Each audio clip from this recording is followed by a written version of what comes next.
What's up, YouTube? I promised a couple guys to put a video how to do wheel bearings on my Yugo, and since everything's apart, I'm still waiting for some parts to show up, and think they're coming in today so I can finish this up, and then I'll post it up, let everybody know. But yeah, that's what's up, and then we can move to another project that I got. So anyways, I'll just waiting for my parts to show up. I think coming in today. We're gonna finish this Yugo, get ready for a road, and that's it. So stay tuned, please like and subscribe. Thank you for watching, and I'll catch you guys.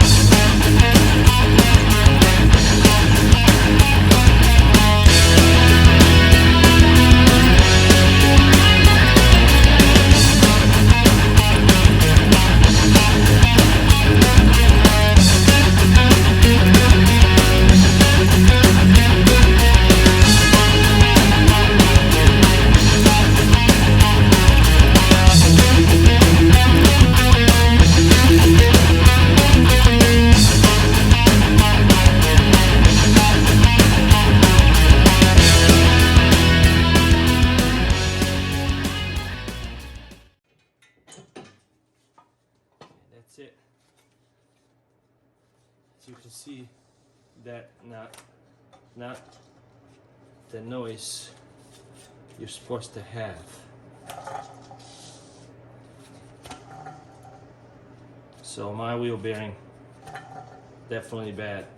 Look at that, I still have a Yugo logo on my dust plates, so clean them up a little bit and put them back together. So I'm gonna be doing the same side, driver's side as well. Might as well do it both. I got brand new, I think they're FAG or SKF bearings. So let's go to the press machine, press these out. All right, we're back in my press room, and this is the driver's side. I gotta tell you, both of my wheel bearings were bad. Passenger side was way worse than my driver's side. So I'm gonna do it quick, step by step. So first thing first, gotta knock out this dust wheel seal, whatever you want to call it. They call it wheel seal. So you got the rubber on inside, and then you have a metal sleeve on outside. So I usually just grab a hammer and chisel and just kind of go around a little bit, and you'll eventually pop off.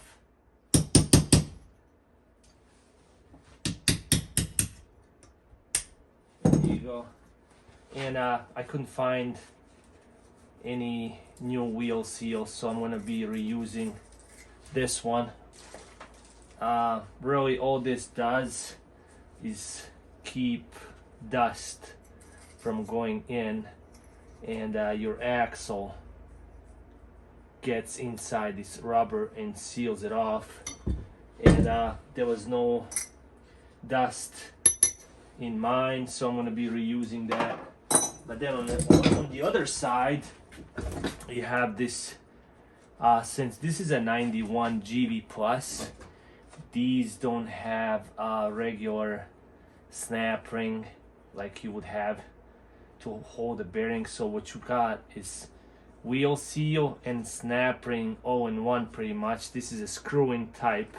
So once we press this hub out, I'll show you how to take these out.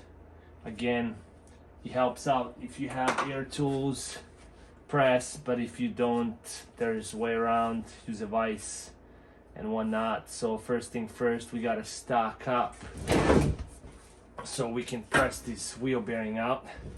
My camera. All right, position that. Okay, so trying to find all the things I need so we can press this puppy out.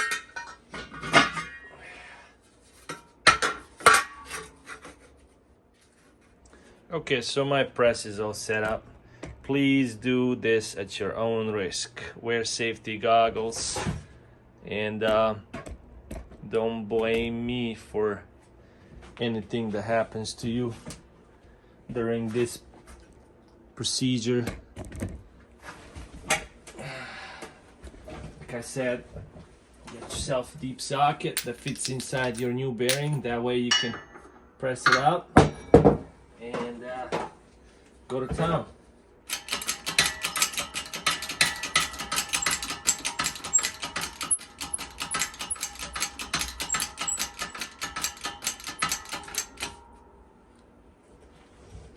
And that should look like this.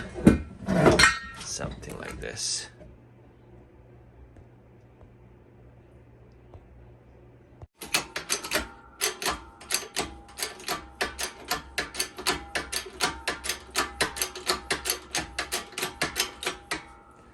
Alright, so as you can see, and that's it. Yeah, bearings are already falling out. Okay, so next thing now, we have to unscrew this new wheel seal / snap ring. It's screwed in here. If you don't have air chisel like me, you can put this in a vise and grab a chisel and just start right here. There's a cut on control arm right here that you hit, and that's not gonna damage any threads inside the control arm, but you're actually chiseling away that wheel seal, and that'll help out to pull out. So show you how to do this quick. Okay, now I'm gonna show you how I take these seals out, the screw-in type. There's a little cut in that control arm. So what I do, I switched my little chisel attachment, is just hit it. And if you look, it's already separating. And sometimes you can get them loose. And just like that.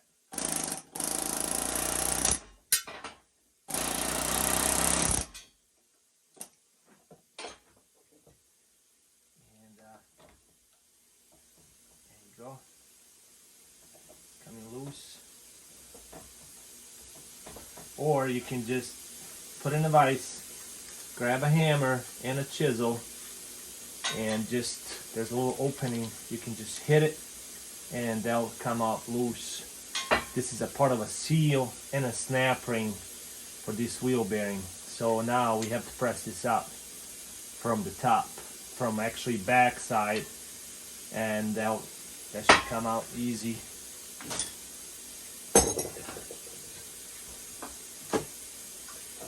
Okay, now we gotta stock up again.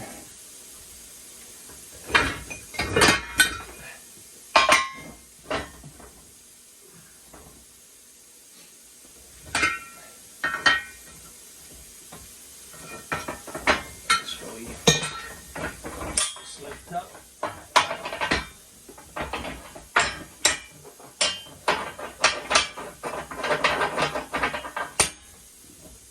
Don't need to stock up anything.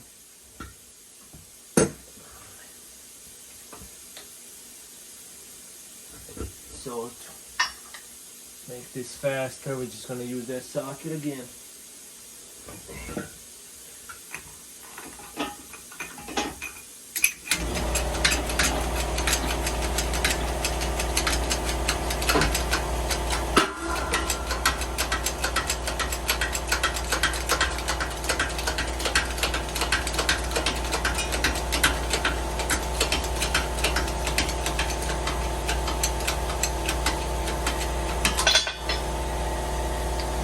there's your old wheel bearing in the freezer. Whew, man, that smells bad, really bad. And we're gonna go clean them up, paint them up, wait up, dry, and then we'll put them back in the car. Show you how to press these bearings back in.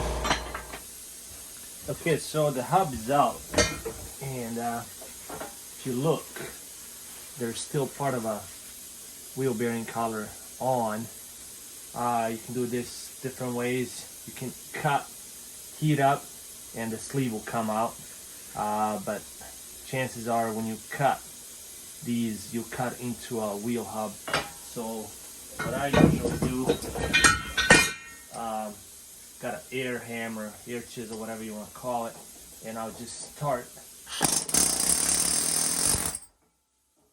down.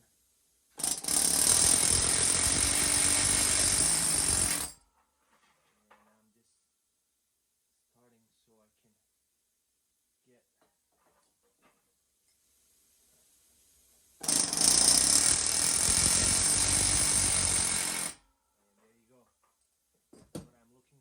just a little bit of room so I can put my tool and grab that, pull it out.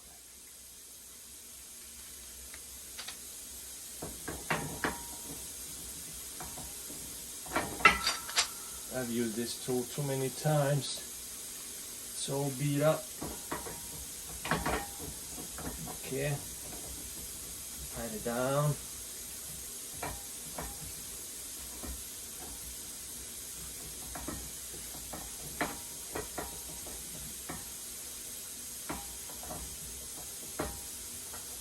Okay. Now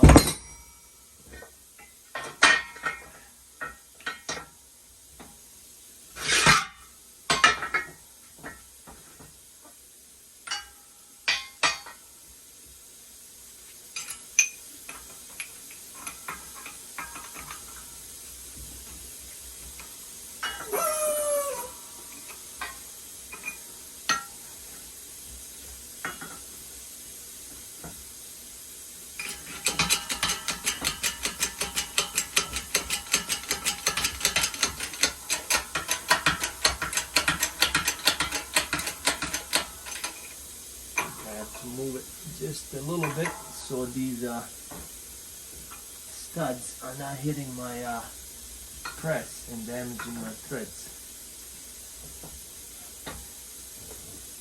And that should be good.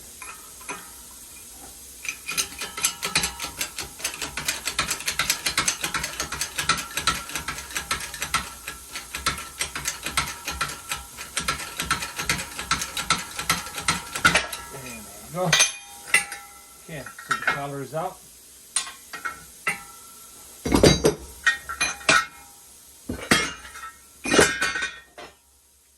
And that's it. No damage whatsoever.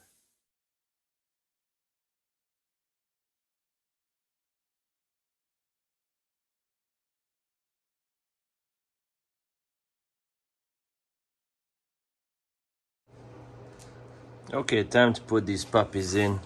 Got all my parts sanded down, painted it, and they look good. Got brand new wheel bearings.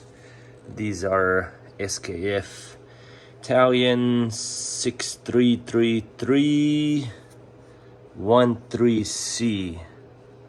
That's the part number. You can just type this in a Google, eBay, whatever. They always pop up. Good bearings. This is a screw-in ring and a seal all together, and I had to make this little special tool. Screw this in.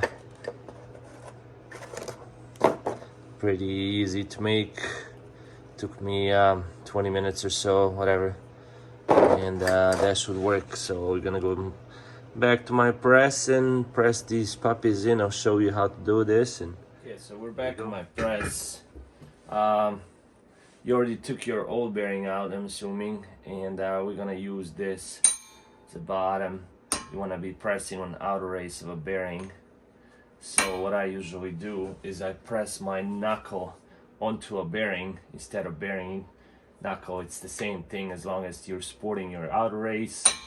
Doesn't matter which way you do it. For me, it's just easier if I do it this way. And then then I got a couple pieces that I'm just gonna put inside of my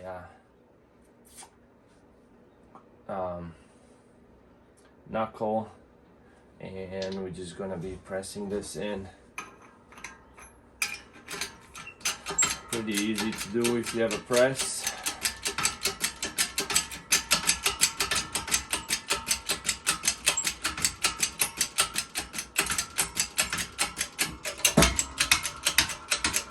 Don't worry about the old bearing going in, because you got the threads inside, and you're not gonna be pressing the old one in.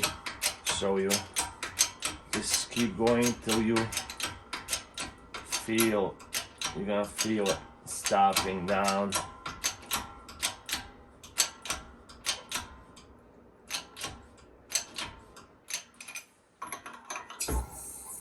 that out quick.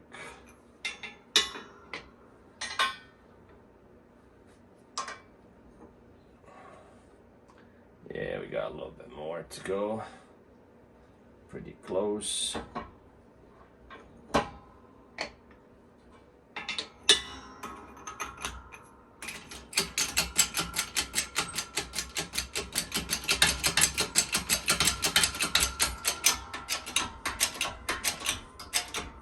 Okay, now we're done.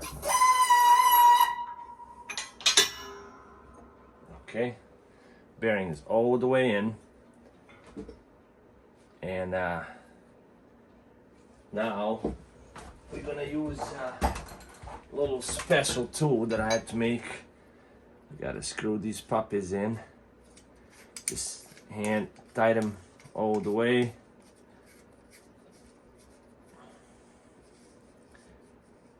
And now just drop this little tool.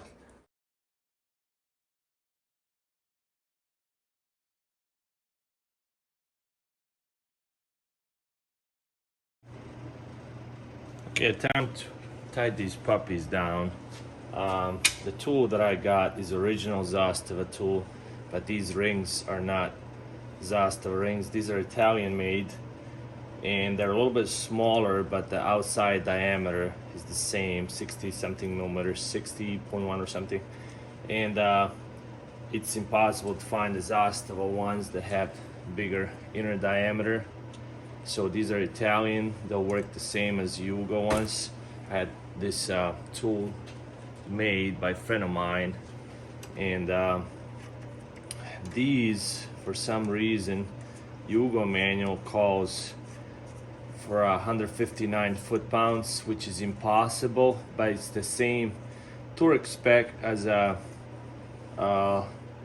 nut, wheel bearing nut. So what I did, got a hold of my buddy Mike, and he looked up Fiat torque specs for X19, and that called for 43 foot-pounds. So that seems to be the right spec, what I'm thinking. So I'm gonna go by a Fiat, because 159 foot-pounds is way too much. It's impossible. So I'm gonna go buy a Fiat 43. I think the Yugo had a misprint, so I'm gonna go buy a Fiat torque spec, which is 43 foot-pounds. That seems more realistic, honestly.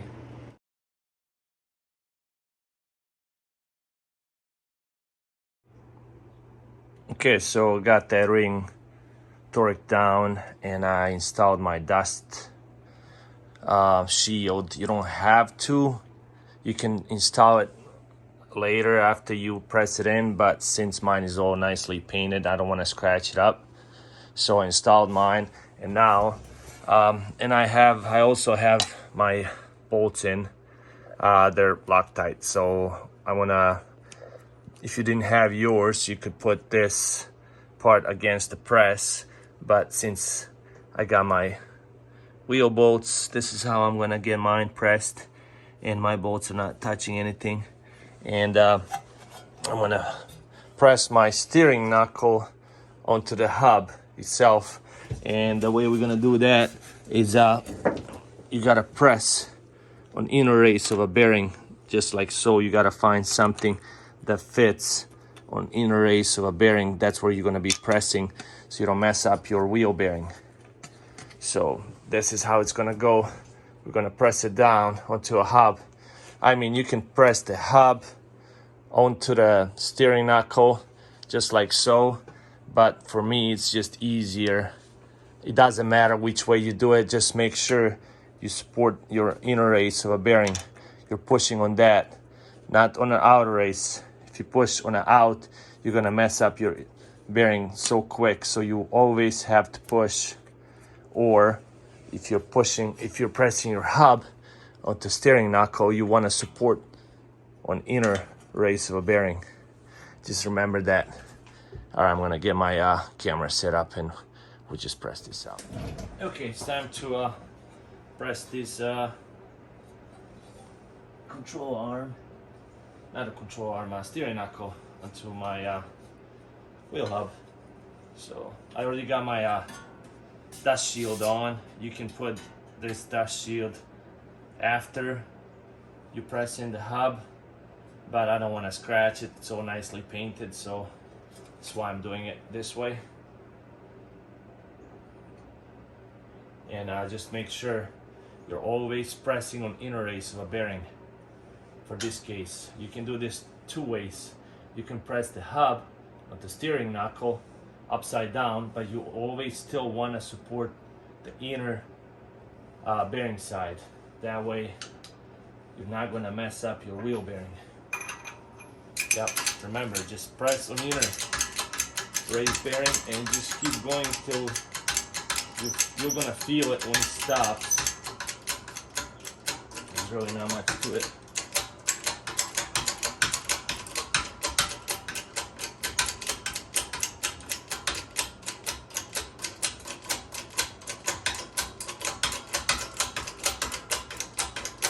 You got that, and that's it. I have to go in.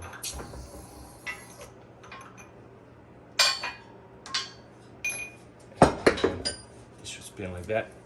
The bearings were in the cold, 20 degrees, so the grease is a little bit thick, but that's it.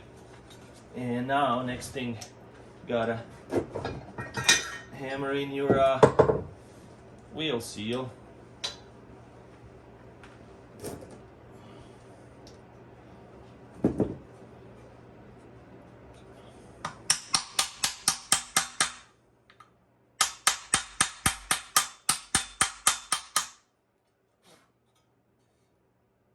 That's it, that's all the way.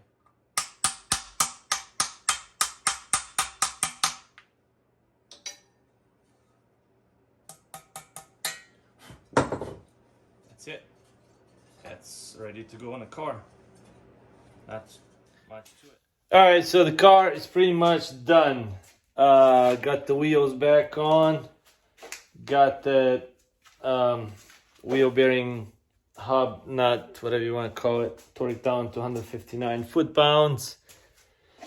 Got my braces, undercarriage braces all put together. Skis sunk, whatever they call them. Next thing to do is gotta finish up putting my strut bar on top, and that's it. Car should be driving way better. Gotta bleed the brakes as well since I put the new master cylinder. Brake master cylinder was leaking from the day one. Few drips there and there. So I got few extras, so I put the new one on, and that's it.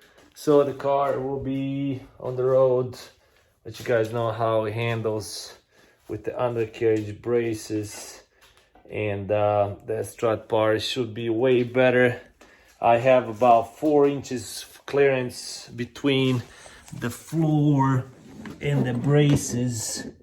As you can see here, that should be enough.